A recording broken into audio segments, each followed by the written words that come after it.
Okay, did you hear that? Recording Yeah. in progress. Okay, great. Okay, so today I have Dustin Crummett with me. He's absolutely brilliant.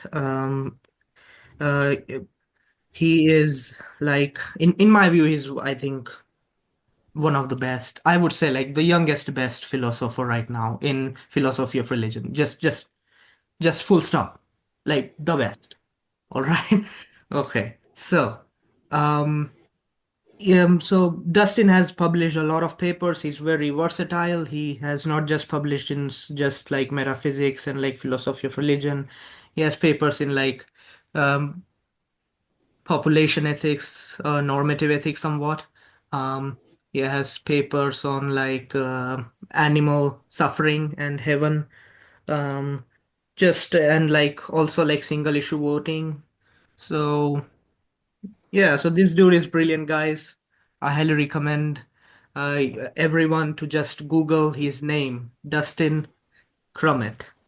Is there anything else you want to say about yourself, Dustin? Um, no, I don't think so. Okay, great. Great.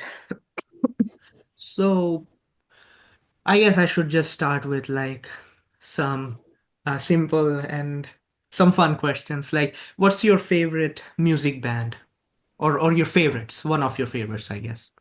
Oh, I really like the Mountain Goats. Okay. Uh, Sort of indie band fronted by John Darnielle. Yeah, they might be, if not my favorite, one of my favorites. Great. Great. I have lots of favorite bands. I mean, like, have you heard of like post-rock bands? What would be an example? Like Mogwai or Godspeed You, Black Emperor, or Oh yeah, yeah. So I love these. Like they make like instrumental music. But it's brilliant. It's like modern neoclassical music or something. It's wonderful. I mean, I also listen to some normal. I mean, I wouldn't say normal. I mean, I would say more. More popular rock bands like Linkin Park, Blink 182. So, so I'm not just a weirdo. Right. Um, but yeah, I love those bands like Godspeed You, Black Emperor, and like um, post-rock bands. Some of their music is really optimistic and hopeful. I get like universalist vibes, universal salvation vibes from those. And I am a universalist, so I love that stuff. You are a universalist too, right? I think. yeah. At least I incline pretty heavily towards universalism. Yeah. Great. So, okay, so one of the things I want to chat with you about, like you recently did a video with Joe Schmid, Majesty of Reason. Right. About Trent Horn and his and like natural law. Right. And it was great. It was a sublime video. Joe was very polite, and you were very polite, very polite. Um, me and my friend, one of my friends, Ryan Donny, is from Relay Theology. Um, Hmm. and we both may also have made a video on Trent Horn. I have not like uploaded it. I will upload it like maybe a few days later or something, but I'll upload it soon. And we reacted to a different video of Trent Horn. You both reacted to like his like natural law stuff and like sexual ethics and stuff. Me and Ryan reacted to his female priests video. Like he was like really salty about female priests, and his reasoning was absolute shit, right? Yeah. Um, so we had a lot of fun. reacting to his dumb, stupid shit, right, that he publishes. So when like when you and Joe made that video, right?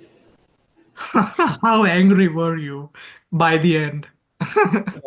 It did. I mean, Joe and I had even we talked beforehand about Joe's channel is very ironic, and we want to be polite, reach people who are fans of Trent.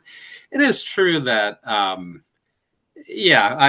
was pretty irritated by the end of the video with some of the arguments that Trent had made. Um, yeah, I mean, I think the natural law, the natural law sexual ethics stuff. It's an example of and really a pretty. I mean, usually things that people try to seriously defend in philosophy, you can at least see where they're coming from. You can kind of feel like, okay, I think that intuition is wrong, but I see how someone could have it. The natural law stuff is a rare example of a view where it just feels to me like there's nothing going for it at all. It's so implausible. The reasoning that you have to employ to get all of these conservative conclusions, even if you grant the natural law framework, the reasoning you have to employ to get all the conclusions that defenders of the perverted faculty argument, et cetera, want is like so tortured, so gerrymandered. Um, it really does feel like it's just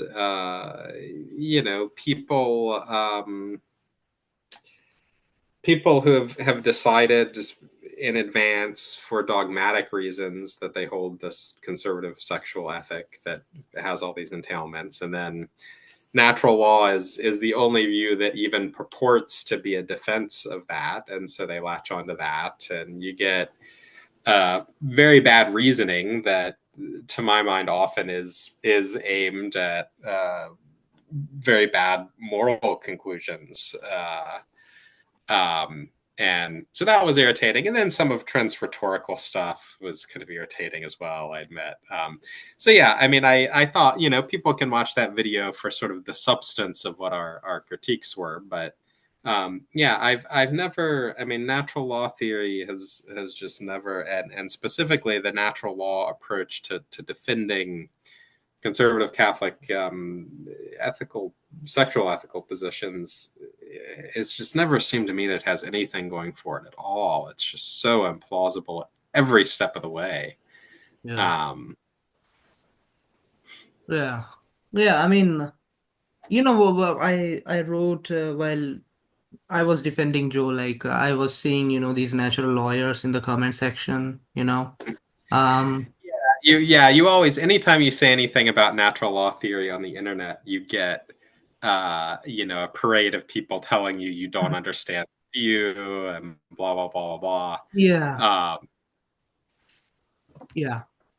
Yeah, so like I said one of the th- I, one of in one of my replies I said like there is a reason I like divine command ethics than this mess, because it's like natural law. I find it to be like controversial claims built on controversial claims, and it's entangled in such a way that it's all fucked up so so horribly that even like for 6 hours, if you are thinking about that, and then you find, oh, it's fucking shit. Oh, I just wasted 6 hours of my time. I wish I was just like doing something else with my life, playing video games or something, because it's like the reason I like divine command theory is like they say simply, God does not like it. If you do it, he's going to fuck you up forever. That's it. Like, I'm sorry, that's it. Let's cry together. But that's God, that's what God said. What the fuck can I do about it? Right? Like, let's just follow what he's saying, or we're fucked. So that's cool. That's that I mean, like, I wouldn't say it's cool. It's more like it at least it kinda is very simple, very clear, right? Like immediate. Um this natural law theory is like, there's essences and stuff, and like trans people, they're not actually really trans. They don't have a trans essence, by the way. They don't really have woman essence, even though they have like they are really happy being trans woman, but they don't really have the essence of a No. woman, by the way. They really have the essence of man, actually, because like Genesis, like Yeah, yeah. If you encounter, a Calvinist divine command theorist who is just straightforward about saying, "Look, this is just God's arbitrary choice," like, I mean, at least that person is being open about the kind of dogmatic yeah, religious background of the view. exactly. Uh, Yeah. yeah, natural law theory. It really does. I mean, the only thing that would predict the results you get is just prior knowledge of what Catholic sexual ethics says is okay Right, or not okay. right. It's very clear that it's a post hoc attempt to rationalize, and yet it's supposed to be proceeding from natural reason, from premises that anyone uh, could accept and could just figure. And like it feels so clear to me that that's not true. Yeah, it is a little more refreshing if someone is just openly like, well, this is just. I think this is what the Bible says, or whatever. This is what the Yeah, Pope has said. right. Um, like it's actually at least you kind of have like now you can chill out and just say, yeah, we're not going to agree with each other. Fuck off, right? Like we can tell them quickly. We don't need to waste 6 hours of our life to say fuck off, right? We can quickly say to them like, yeah, fuck off, please go away. Um, so the thing with natural law, also a weird thing I found. I mean, Amos already talked about like the issue with natural law, and he had a chat with Brian, and then in the yeah, part two, Brian was like really angry, like yeah, it's like he said like, hey, you did me a public harm or something. Like Brian said something like that. I think he felt like Amos had misportrayed his view in a blog post Yeah. afterwards or something. Um, Yeah. I, I haven't watched any of those videos, so I shouldn't maybe I shouldn't comment on them too much since I haven't seen them. But Yeah, I mean, like, yeah, Brian was like so angry. I mean, he was not. I wouldn't say so angry, but it's like, yeah, he was a bit angry. He said like Amos' blog post was like public harm to his reputation or something, and I thought, in the amount of sensitivity you have, I wish you would give some to like, queer people, like a fucking Starbucks. You oppress a fucking queer Starbucks barista who is depressed about their life. Like, come on, right? Like you believe in all this horrible shit. Maybe, maybe have some thick skin, asshole. Um, it's like. Yeah, it was like it was stupid, like Brian and Amos were like just talking about like how much power hypotheticals have, like how epistemically far away the possible worlds are. I mean, it was so dumb that chat. Um, but Amos did not talk about what I guess, thinking about natural law. So like right now, Catholic Church teaches that death penalty is intrinsically immoral.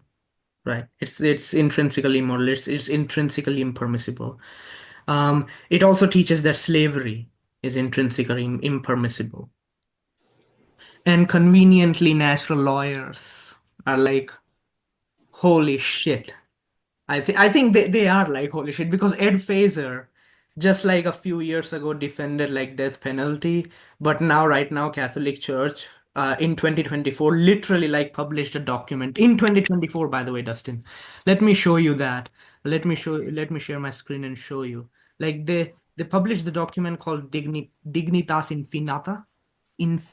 sorry, Dignitas Infinita, right? And in that you will see that death penalty is like considered um, an intrinsically impermissible action, right? Like it cannot be justified regardless circumstances. So here it goes, right? This is how it begins, right? So so I'm giving the full context here, so it's not like um, I'm Yeah. so okay. So death penalty violates the inalienable dignity of every person, regardless of circumstances, right? So this is very strong, right? Very strong condemnation of death penalty, right? And similar thing has happened with like slavery, um, and I think natural law just doesn't get you this stuff, right? So I mean, it's like I mean, if Catholics want to do like, okay, we believe in natural law, and on top of it, we also have like a bit of divine command theory here. Okay, so it's like you already have a bloated mess, and on top of that, you have another thing. Hmm. So it's like, Yeah, I mean, natural law, throughout most of history, uh, the position of natural law theorists was that charging interest on money was intrinsically immoral. yeah, Uh, Eventually, in the early modern era, as returns on investments increased, the economic, blah blah blah, the church decided after 1,500 years of teaching otherwise that the that charging interest on money was okay. yeah, Um, you've seen arguably the teaching on the death penalty has changed. The teaching on slavery appears to have changed. Um, and yeah, I mean, sooner or later, natural law theory, the natural lawyers realize that the new position is oh, that was right all along, etc. yeah, Of course, it's not a refutation of a view that over time people come to realize. They gain moral knowledge. They yeah, realize yeah, that uh, the what they thought was the implication before wasn't really, et cetera. But um, it does sort of lend itself to the idea that really the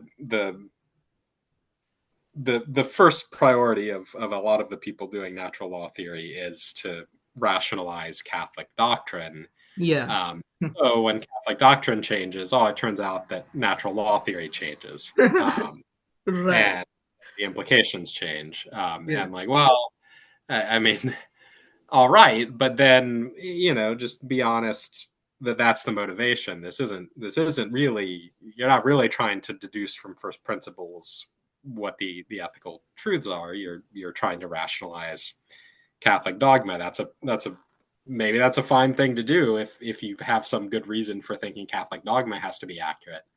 Yeah, I mean, But it's very convenient. It's yeah, I very mean, convenient. yeah, So it's like, yeah, guys, like Catholic dogma changed, so natural law changed too. I mean, why not just believe in dogma and fuck natural law, man? Like, come on, just be divine command theorists, guys. At least they're clear, they're simple. So another thing was like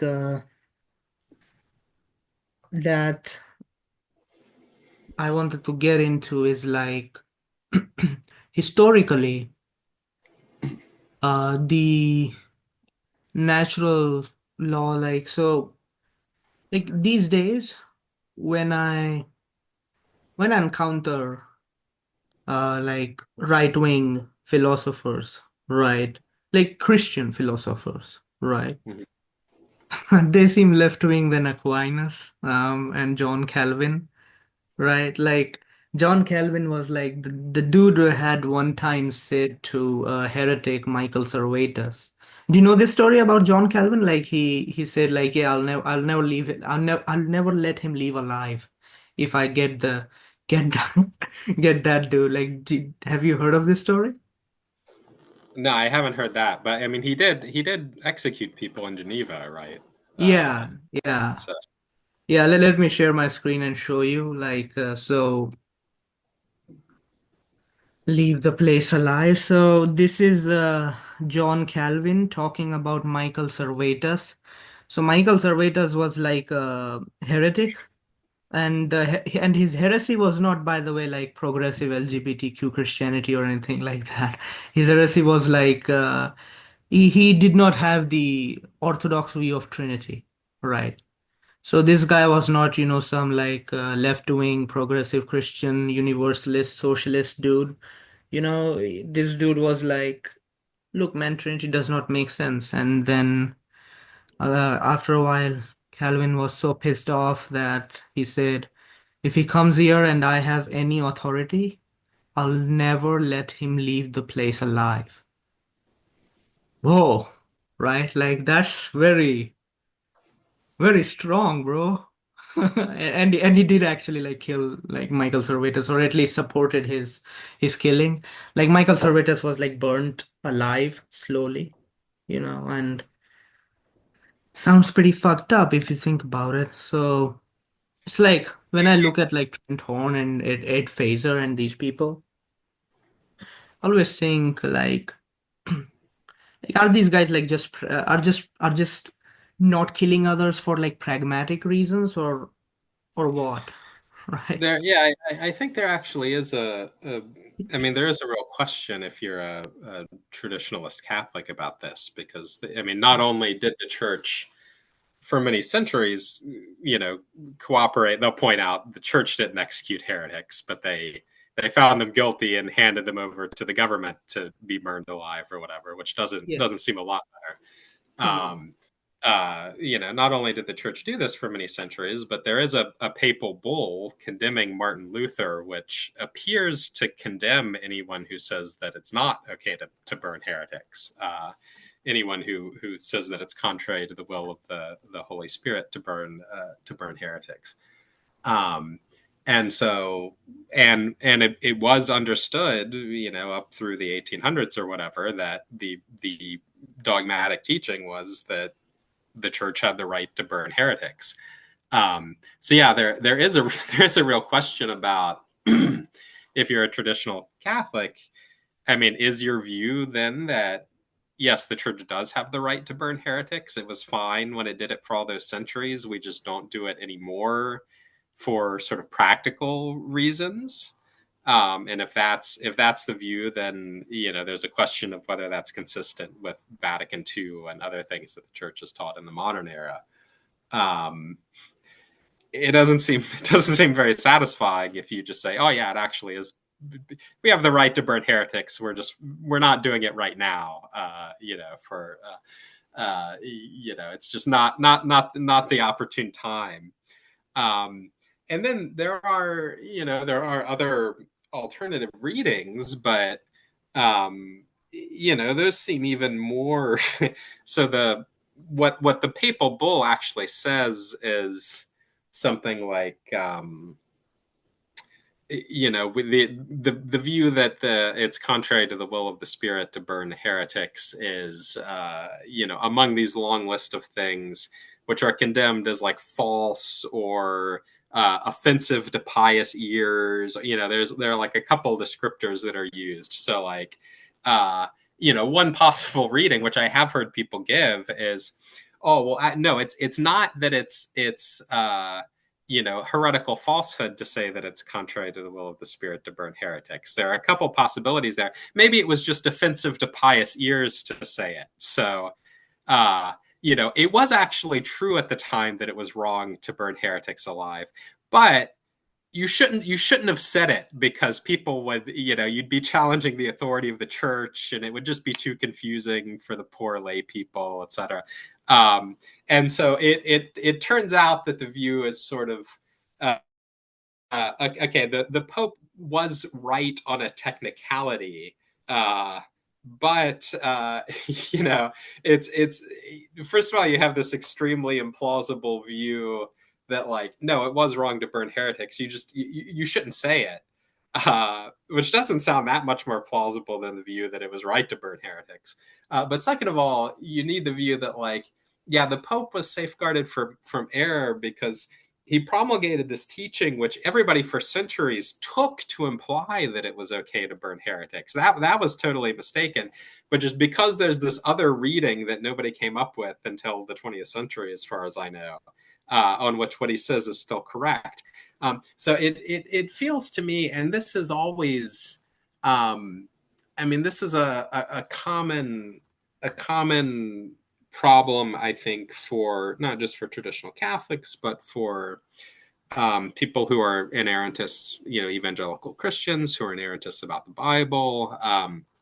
You know, anybody who has this long list of very specific things that they have to believe, and then ultimately it turns out that some of them are not correct.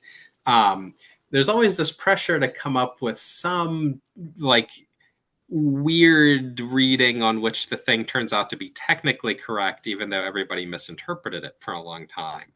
And it sort of makes infallibility, to my mind, you know, it feels like stories where there's a genie who, you know, will give you like the literal thing that you ask for, but it's always, you know, you like ask to live forever and he grants you the ability to live forever, but like you still age and you can still get injured and what. So like, oh no, it's so horrible, right?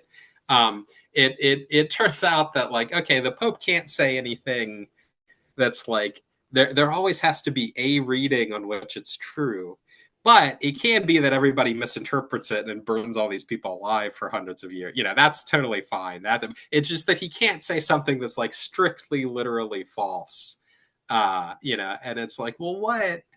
I mean, what is the point? Why is God doing that, right? Why is he concerned about uh, making sure that like there's some reading on which it turns out technically correct, even if he knows everybody is going to misinterpret it. It's not the most natural reading that's correct. It's going to have horrible you know, like why not at that point just say, okay, yeah, this Pope writing in the 1500s was wrong.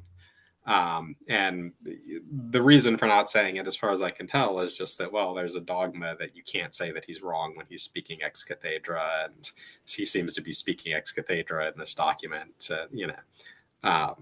But Yeah, I mean, it's like, what the actual fuck, man? Right? It's like you if someone does that, like technically it's correct though, but like for centuries it's like as you said, right? Like yeah, he gave you immortality, but you still age, and I'm like, shit, right? That's stupid. That was stupid. yeah, Um I mean, I think if you're a traditional Catholic, you probably should actually be committed to just saying, yeah, the church has the right to burn heretics or to condemn to hand heretics over to the civil authorities to be burned or whatever. It just doesn't do it anymore. And of course, that seems like a very monstrous and implausible view, but I think that's just what you wind up having to say if you're not going to be playing games with the how to interpret the dogmas. You know. yeah, I mean, yeah, I mean, it's like that's what I like. I'm also like working on a small presentation. I don't think it's small. I guess it's a bit big, but that's what I try to do in that presentation, which is like, if you're right wing Christian, right, like traditionalist or something, you have to accept this. You have to. If you deny this, then you're not being principled. You are not the like strict, Yeah. you are fucking liberal, dude.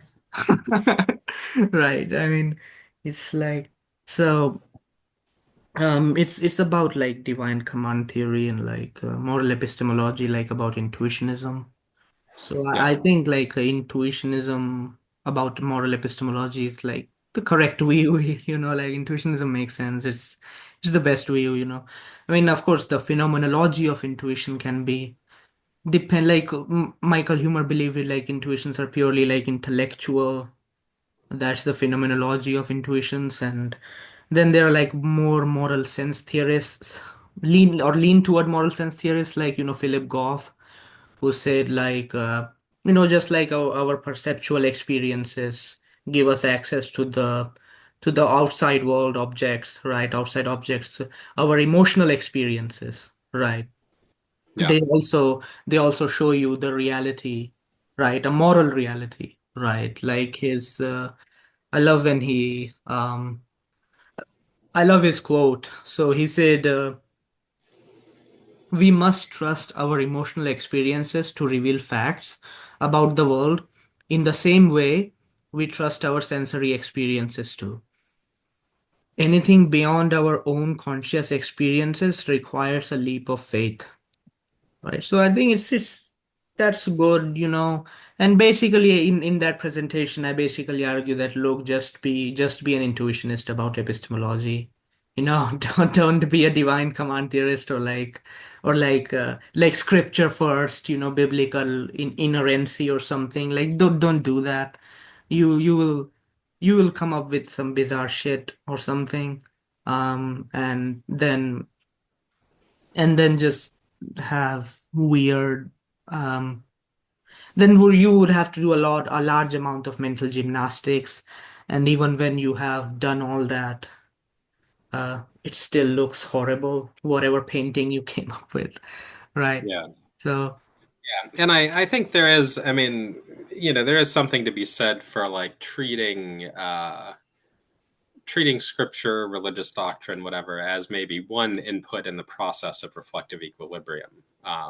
So it could be that you think scripture teaches something that initially doesn't accord with what you were inclined to think, and then you go back and examine, and you think, oh, maybe it's right after all. My intuitions were misleading or something. But yeah, I do agree. Everyone everyone ultimately winds up saying that, okay, the Bible is mistaken on some issues, traditional doctrine is mistaken on some issues. It's just that people who are sufficiently conservative um, uh, have to sort of torture their interpretations to make it seem like they're not rejecting the traditional position. Whereas people who are more liberal, I think, can be more honest about how they're interpreting the hermeneutics. yeah, yeah, right. Yeah, I mean, like the kind of mental gymnastics that do sounds like at a certain point it just sounds like maybe okay, brother, okay, it's all going to be okay. I understand. Though Yeah, like it gets scary when they start like voting for fascists and start doing fascistic stuff. um but otherwise you're like, yeah, you're going to be okay, brother. Yeah, it's like you treat them like a little mentally ill child or something. um because like I mean, if they are like um not like, I mean, technically they always have start doing fascist stuff with their interpretation of religion ultimately, with like so like the work that I'm doing is ultimately like trying to tell them, look, I'm not making you abandon theism, right? You can have your God. Like, I believe in God too. You have God, you have in fact, you are getting universalism here, right? Like, my theism is more optimistic. Come on, guys. Like, we have like cookies, biscuits, nice stuff, good beverages, whatever you love. But then why are you still eating shit? Come on. Join us, join me, man. That's what I'm trying to do, right, with my work. Like, stop with your fascism. Like, you like, families break apart due to some of this stuff. Like, I don't know if you know Kevin Non-Tradicat. He has a YouTube channel called Kevin. So he was raised in traditional Catholic home. They were all there. He had a he had a he still has the family, right? They're not dead or something, but like his family is traditional Catholic, and he has basically left. I mean, he's like an agnostic. He Mm. still calls himself like Catholic, but he's like now agnostic. He does not believe in God. Um, um, and he was moving toward like left-wing Catholicism, right? Like non-traditional Catholicism, basically, and he has made a lot of good videos, like examining, analyzing, like and reading like Catholic books by some of the more left-wing Catholics, and like Catholics who are honest, who are actually like, guys, look, we like there is no way out of it, all right? Official church teachings have changed. We have to accept that, all right? That's what I like about, these honest Catholics, these more left-wing Catholics, liberation theologians. It's interesting, like how Catholics were like the first liberation theologians. So it's like, that's Yeah. impressive. So it's like, that's good stuff. And Kevin basically goes into like detail into like Catholicism. He has made a lot of great videos. He had a chat with like Matthew Edelstein. He also likes Joe Schmidt's work. Joe was a Catholic too, I think, after he be right. Now Joe is still an agnostic.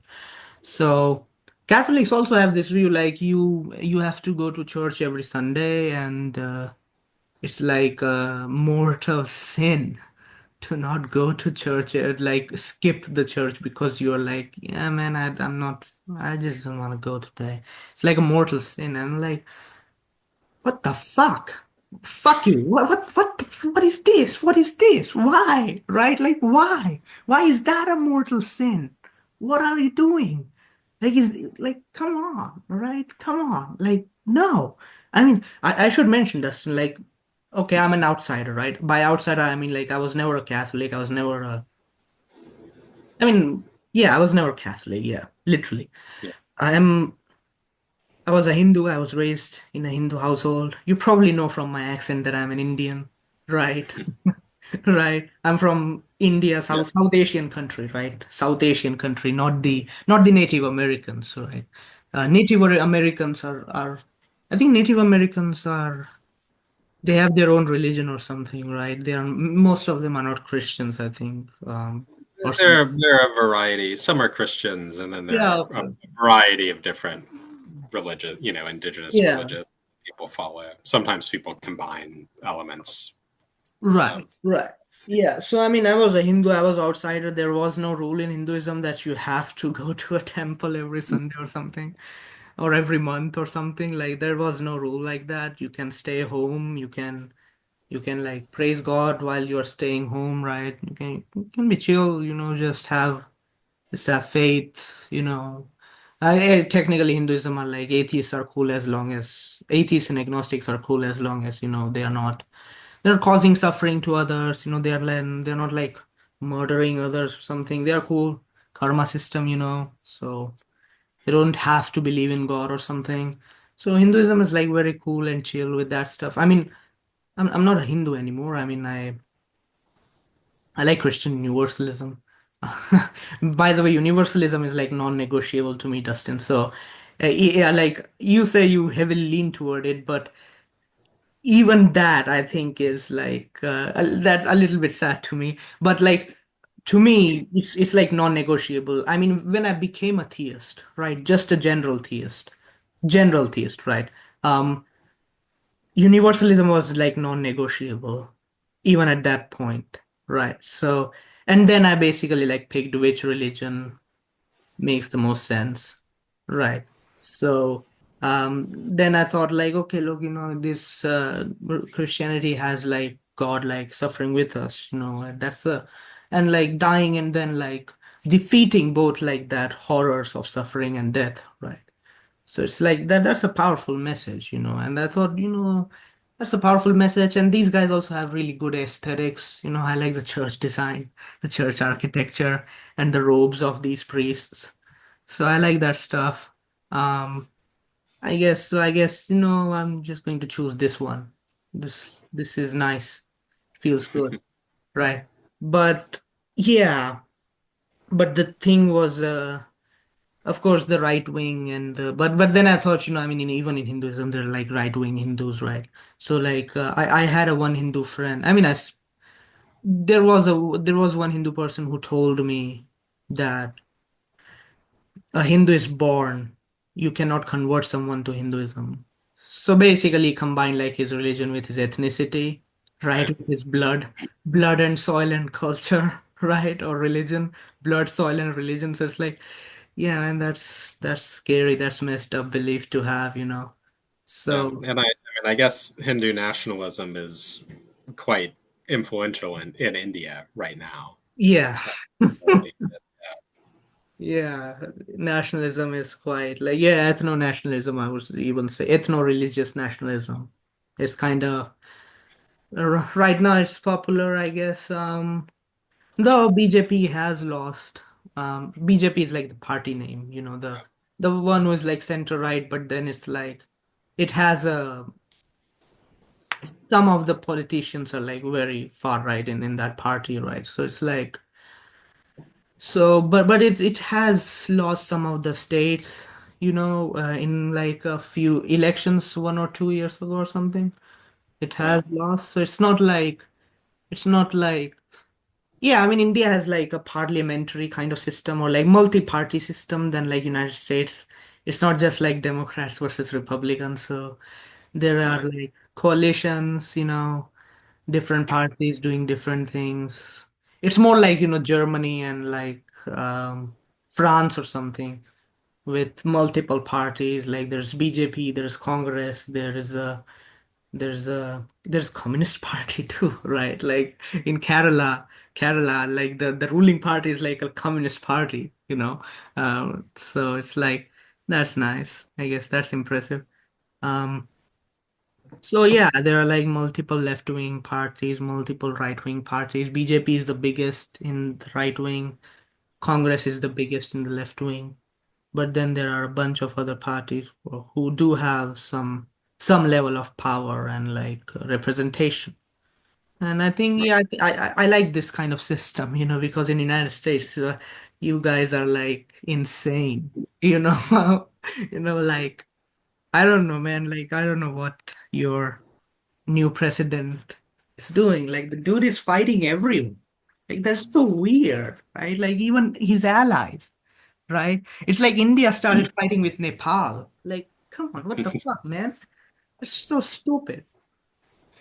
Yeah, there's a lot of evidence that I think like multi-party parliamentary systems tend to work better, be a lot more stable than the American sort of presidential system, which naturally sorts into a two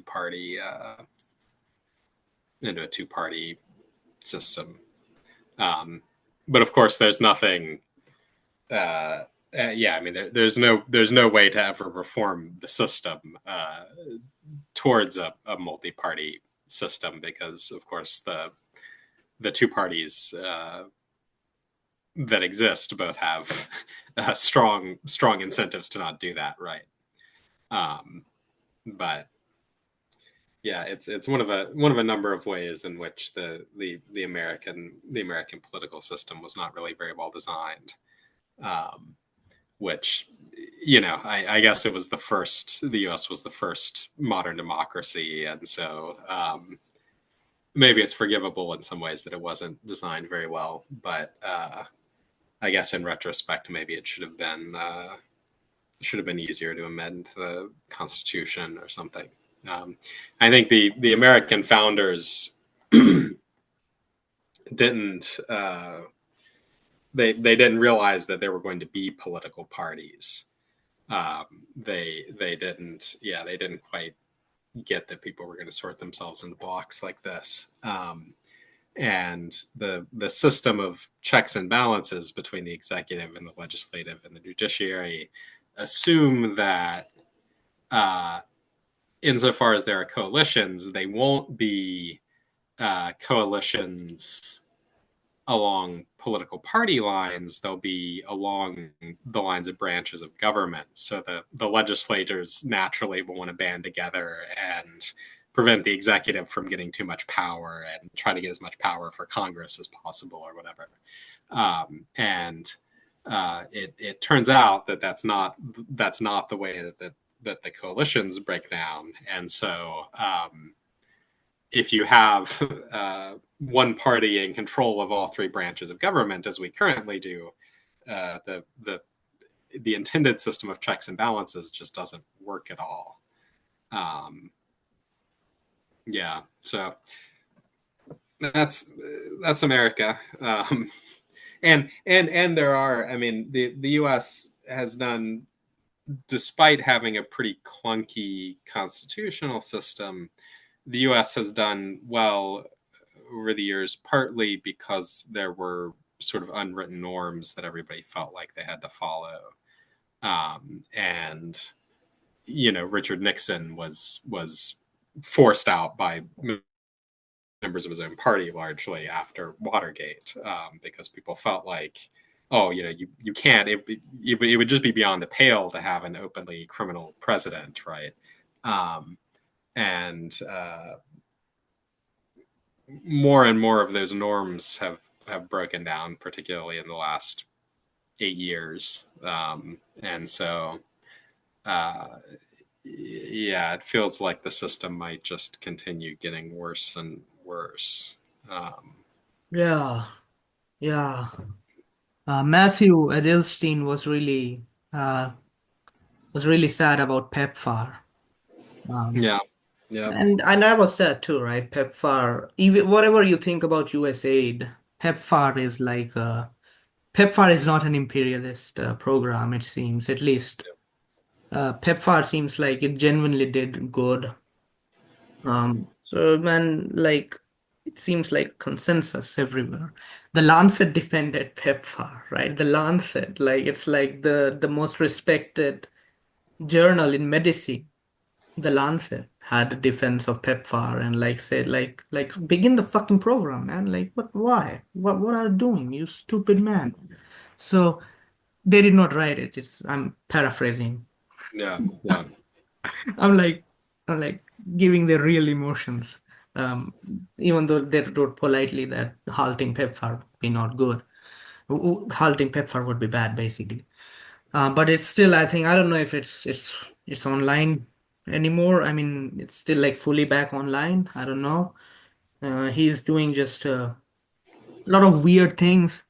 Um, so okay, so this is the casual chat, by the way. So don't worry about like any like we thought of like chatting about something else, but then he just came up. He yeah. just came up in my head. So I thought maybe I should mention him. Um, so one of the things like why is Adrian Vermeule and these sorts of Catholics like J.D. Vance, Adrian Vermeule and all these people are supporting this dude when like okay, maybe because I mean it's so weird, right? Like this dude is Yeah, very I I assume that. I mean, it's yeah, it's clear that like Trump. I mean, his agenda is not. I mean, Trump would be horrified by what Adrian Vermeule wants to do. Um, uh, I assume that they think that this is a successful movement. He has a lot of power. Trump is sort of dismantling liberal institutions, um, and at some point they'll be there to swoop in and after Trump has dismantled the liberal institutions, they'll be able then to seize power somehow and enact their own positive agenda. I would assume that that's what they're thinking, but how realistic that is. I don't know. I mean, I don't really think that Trump's movement is at all sympathetic to let's establish the empire of Our Lady of Guadalupe and have a Catholic theocracy or whatever it is that Adrian Vermeule wants to do. Um, and certainly members of the general public are not sympathetic to that. It's entirely a kind of elite, educated, conservative project, and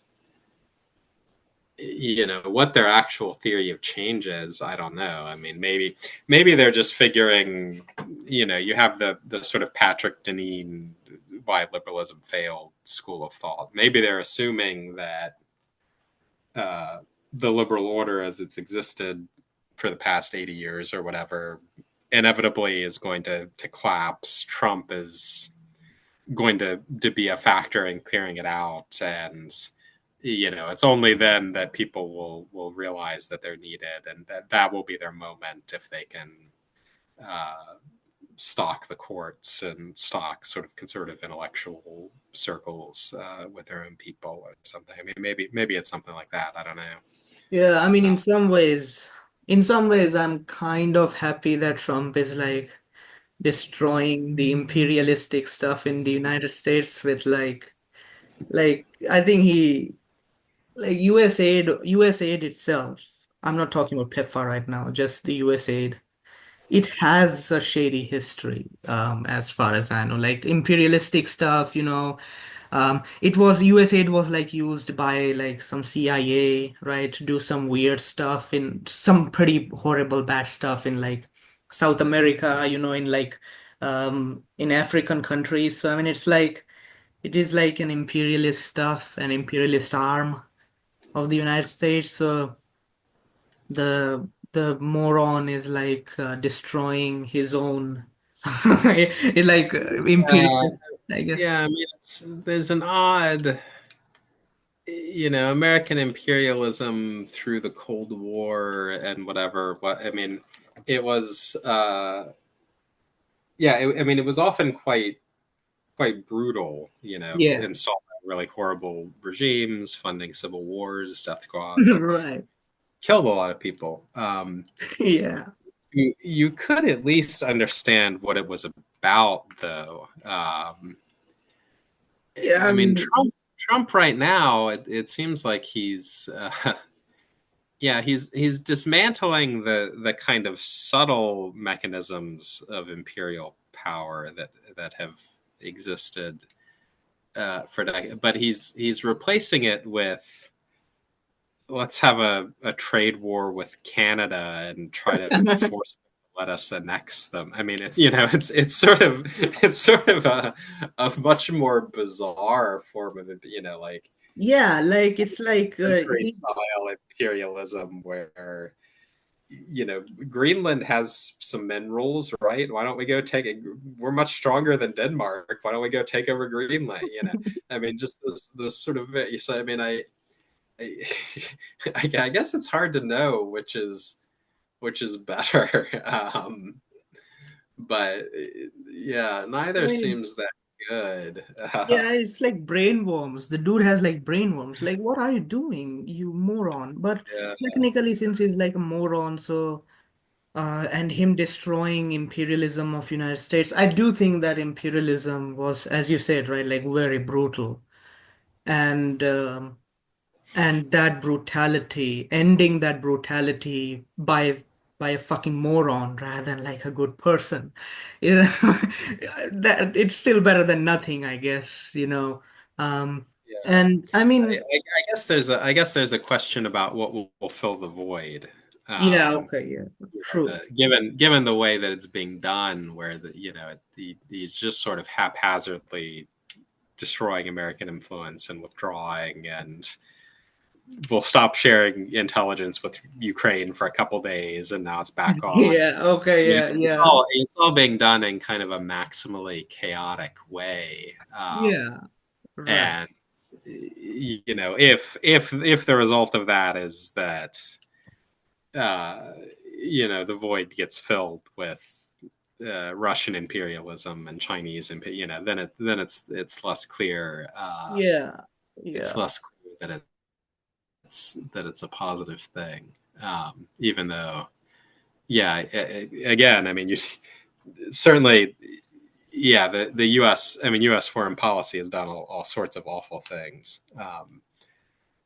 yeah. I It's mean, yeah, it's like sort it's of, also it, like the to some extent, it also has been a force of stability in maintaining sort of the current world order.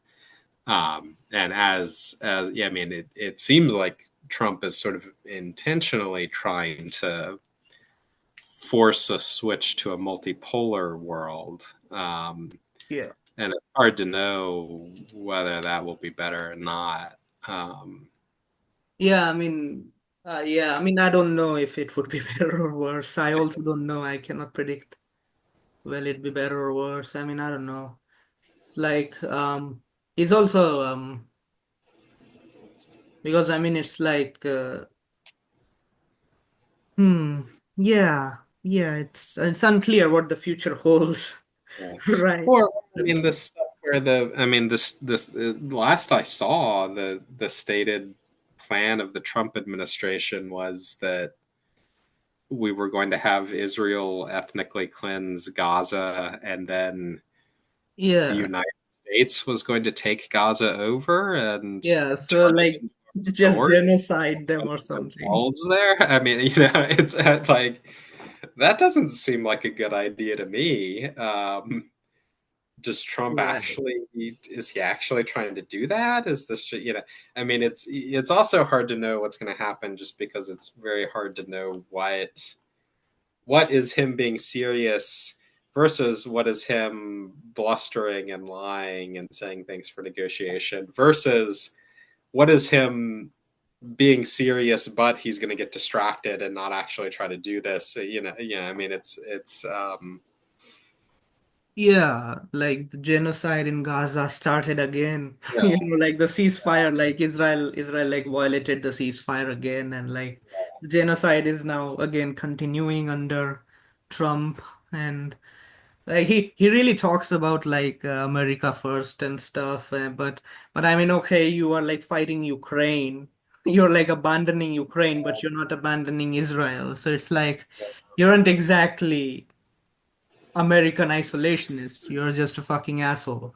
Whoever pays you money, you're like a mercenary president. Whoever pays more money, you'll do whatever they say or something. So it's like, um, it's just a chaos. It's chaos. It's weird. I mean, I guess some of the I guess there is a meme like do nothing, win. I don't know if you noticed that meme where Xi Jinping is like, have you seen that meme? Do nothing, win. yeah, I don't think I've seen it. You have not? Let me No. show you. You are going to, you're going to love that meme because it's really funny, just seeing that. She just like standing there, like the dude had like an aura. Let me show you. I I posted it, and I got a lot of upvotes on that post. So here's this meme. Okay, I'm sharing my screen. Okay. So I posted this. Do nothing, win. That's like the 4D chess genius strategy. And he looks really uh really like a powerful person, you know, with this photo. Like this is a real photo, by the way. This is not like AI art or something. This is an Yeah, actual real photo. Um so it looks it looks cool, guess. I found this on like CNN. Where was this? I think I Yeah, I found this on CNN. I think on 2017 it was reported. It was reported like he was waiting for like Hong Kong to meet like a Hong Kong minister or something, like a high minister or something. And like the cameraman really took a fantastic photo, it really looked like, yeah, this is like we are told this is the boss here, this is the boss. Um, great, great, fantastic. I guess one last thing that I thought before I let you go. Hmm. Um, so you are a socialist, right? At least sort of aspirationally. It depends a bit on how you define it, I guess, whatever. But Yeah, yeah, okay. So when like okay, so you are socialist and like generally left wing, you have defended like generally pro-choice views, right? yeah. Even in normative ethics and stuff like that. So I mean, I wanted to ask you like, okay, you are a fully left-wing Christian. What's like stopping you from universalism, I guess? Like why not just accept it rather than just heavily lean toward it? Uh, yeah, I mean, I think it's very. I think it's very. It's very hard to see how universalism could be false, right? I mean, Yeah. it seems like it's far and away the most plausible view to me. I guess maybe there's some sort of sense of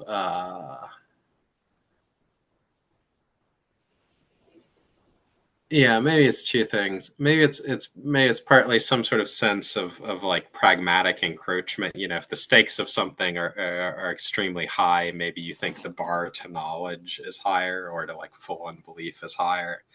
Um, so you know, there. I mean, I do sometimes feel the force of like, oh, but like if universalism is false and you're really confident that it's true, maybe that could be really dangerous or something. You know, so you shouldn't have.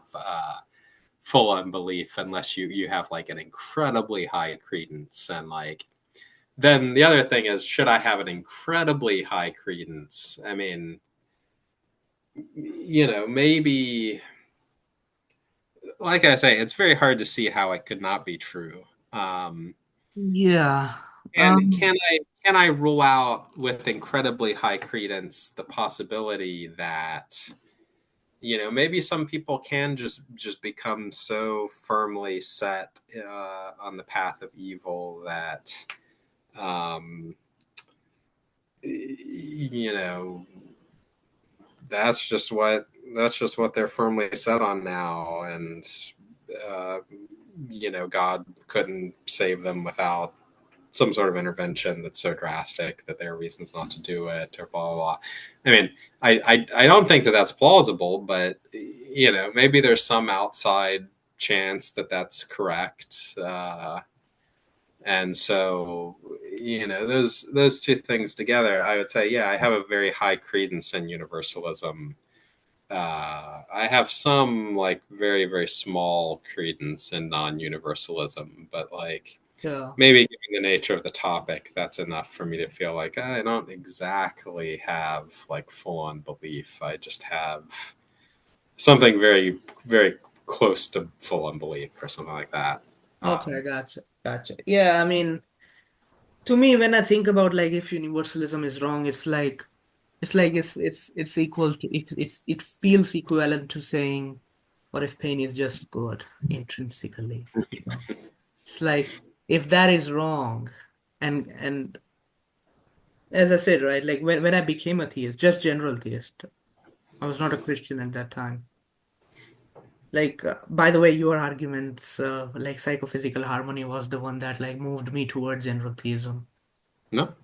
Like really it was really important, um because like there was a point in like 2017, 2016, I was like into like new atheism and stuff, and then so you probably know all the nonsense from new atheists, like uh, atheist experience or something, like yeah yeah Hitchens and Harris and all those people. So I was a new atheist, but then eventually, like, I thought like I connected theism with like eternal torture. So it's like, um, it was weird. Like I did not be like it was ultimately eternal hell that was stopping me. That was like a major barrier. Like I guess the only major barrier because I think eternal hell made the problem of evil just impossible. Right? It just suffocated theism so quickly with eternal hell being in it. But with eternal hell gone and some arguments being really plausible, like really good, right? Like, okay, yeah, that makes sense. I don't know how to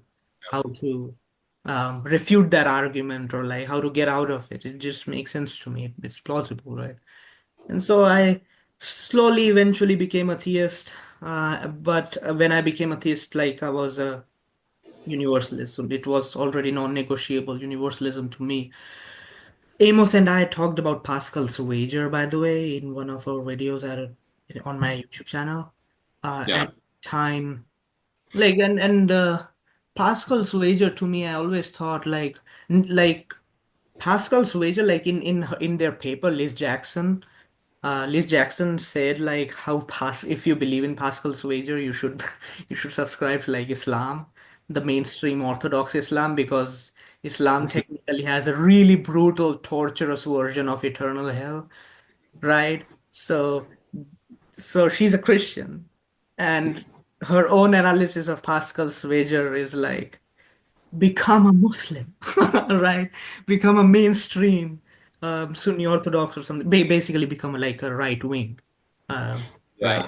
Join right wing. Maybe she does she think though that the probability of Christianity is higher and that offsets that or something maybe. Yeah, I mean, she does say like if you, she does go basically like if you have like sufficiently high credence in something, then you can perhaps like discount this stuff. But I'm like, then what's the point of this wager? Fuck this thing, right? Like, I mean, it's like, come on, because it's like, yeah, you have a bunch of religions with lots of torture, brutal torture and stuff. I mean, um, it's not really. It's not really that much. So Pascal's wager does not bother me that much because on one hand it's like if universalism is false and God exists, then it's like it's equivalent to me like pain is intrinsically good and pleasure is bad intrinsically. And and like a bunch of other things with like multiple right-wing religions having like brutal versions of eternal tortures.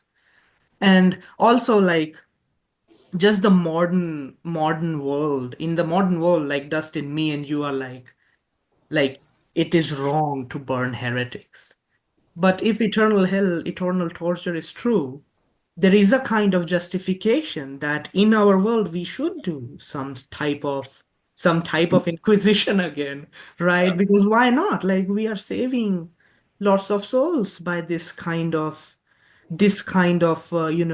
cruelty, right? Yeah. This kind of coldness. So it's like our modern world is like we are not, we believe very strongly that, we should not burn people alive, not torture people. Like, I talked with like Jordan Wessling, and like recent Christians are also like very much, doors of hell are locked from the inside, guys. You don't need, it's free will. It's not like God is torturing you, but I'm like, come on, Aquinas was clear. He's going to torture you and he's going to Yeah. fuck you up good. God is Yeah. going to, Yeah. yeah. It depends. It depends partly. I mean, yeah, it depends partly on what the model of hell is, right? So throughout, yeah, it's throughout a lot of history, it really is, you know, a literal torture chamber, right? Yeah. That you go to if you miss mass 1 week and then you die before you have a chance to even. Right. Right. Um, and like, yeah, I mean that. Okay, you get literally eternally tortured because you slept in 1 week and didn't get a mass. Um, yeah, I mean that does seem roughly on a level with pain is good and pleasure is bad or whatever, right? Yeah.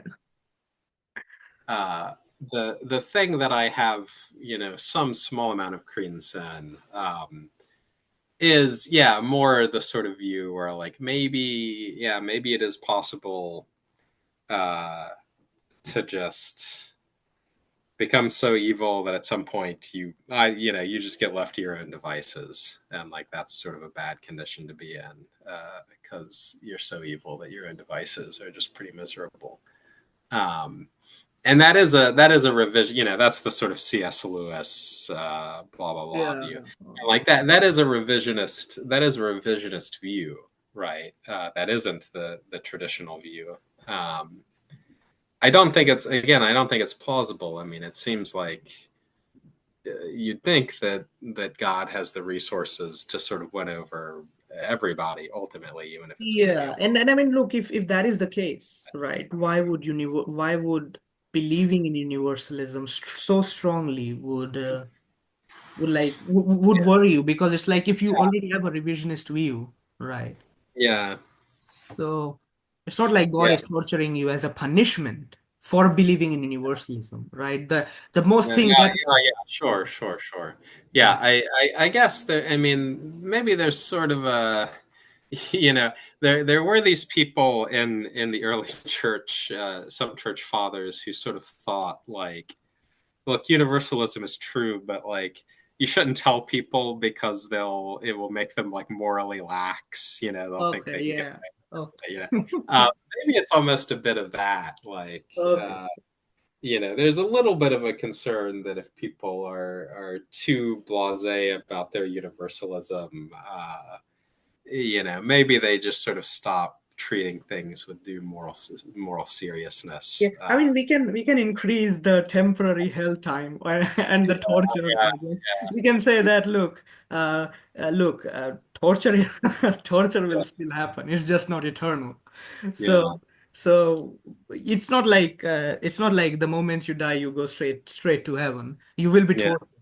So if you do bad things and stuff. So it's like yeah, so I think yeah. that's useful enough Maybe, to have maybe that you. should be enough. I get Callisto Ware has this this piece. I want to say it's called "Dare We Hope That All Be Saved" or something like that. I can't remember the name, but he has this piece about universalism where I mean, he doesn't really reach a firm conclusion because he notes there are passages in the New Testament that seem on their face to suggest that like no, it's not guaranteed that we're all going to be saved. It's really up to you. It's in the balance. Then there are other passages that seem to pretty explicitly say everything's going to be fine. Everybody's going to be saved. It's all going to be good. So like, why do you have these apparently? How are we supposed to reconcile these apparently contradictory perspectives? Yeah. And he sort of thinks, well, it's not really clear, but like maybe there's some reason we've been given both of these perspectives, and it's sort of useful in some way to hold them in tension. And um, sometimes I sort of think something like that might be right. I mean, it feels like universalism has to be right, doesn't it? But maybe it is also useful to kind of hold this other perspective Yeah, I and, think I think I can understand the utility of eternal hell if we are I mean, sorry, not the like actual truth of it, but more like to keep some people in line, I guess, or at least at that particular time. Like maybe they really needed that eternal hell at a particular time yeah, and place to so that the religion spreads more or something, you yeah. know, like so that Constantine is converted, right? So that you convert the fucking emperor, so that you spread your good news ultimately. But it's like if eternal hell is true, it's not exactly good news, is it? It's right. Yeah, definitely. I mean, if most people are going to get tortured forever, that sounds like pretty dire Yeah. news. Um, So that isn't exactly good news. So I mean, it's like why would you use that to spread Christianity? I mean, yeah, like Hinduism does not have eternal torture, but it still was resilient. right? It was still resilient. And same with like in China and like Japan. Like those guys don't even seem to have like even theism, I guess. But though they do probably believe in some kind of gods or something, but they are still benevolent, and they don't seem to have eternal hell in like China and East Asia, right? In Japan and something. So those were like resilient places of religion. So I don't know. I mean, it's like maybe like to me, but I don't believe in free will. So to me, it's like universalism is like Yeah. immediate, right? Like I immediately get to universalism because there is pretty much no retribution there. But if someone asks me to explain why in the Western world and like in the Middle East, like in Islam, why is this view so popular? And like why would God like um allow this view to be popular? And like one of the reasons I say is like, look, maybe there was some utility at that time. God thought probably utility for the Western world, right? And the Middle East, but not in like India or like in China and Japan. Maybe they were more civilized that way. Right? Maybe the West was much less civilized, right? And needed like that eternal torture to become more civilized. But at that time, Hinduism and like Buddhism and like dharmic religions, Shintoism and all that, the East was much more civilized at that time, and God really needed this view to like keep them in line, keep these assholes in line, or they will like believe in like some bizarre stuff or something. So maybe it was like at that time to, you know, keep keep things in control, I guess. But Yeah. these days, it's like given all the multiculturalism, right? Given all the respect we have for other religions, and given the modern world where we are like, you should not torture people or something, but like, given all that, right? It seems very like universalism just seems so obvious. Yeah. And So it is also, yeah, I mean, it is clear that belief in eternal hell has had all sorts of bad consequences too, and in terms of, psychological anguish that it's caused yeah, people, serving as justification for burning heretics, all sorts of stuff. yeah. Oh, by the way, one thing too, Destin. One last thing. Hmm, It could be that at that time, when we are saying universalism was like during the time of Augustine said like universalism is like a pretty popular view or pretty somewhat mainstream, I guess.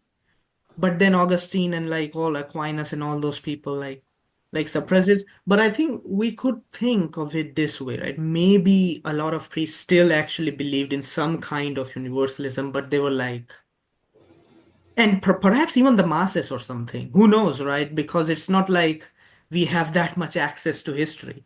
We do yeah, know like among the like Augustine and like Aquinas and these like elites who are in like very high position, they were like really torture infernalists or something. But maybe the masses, right, were like, yeah, man, I mean, who cares? What the fuck? Because remember, like during early times, people could not read the Bible, right? yeah, During early times, like the masses, like us, right? yeah, yeah. They weren't allowed to. They weren't allowed to read the Bible, right? So it's like, yeah, man, I mean, it's like, it isn't exactly that clear.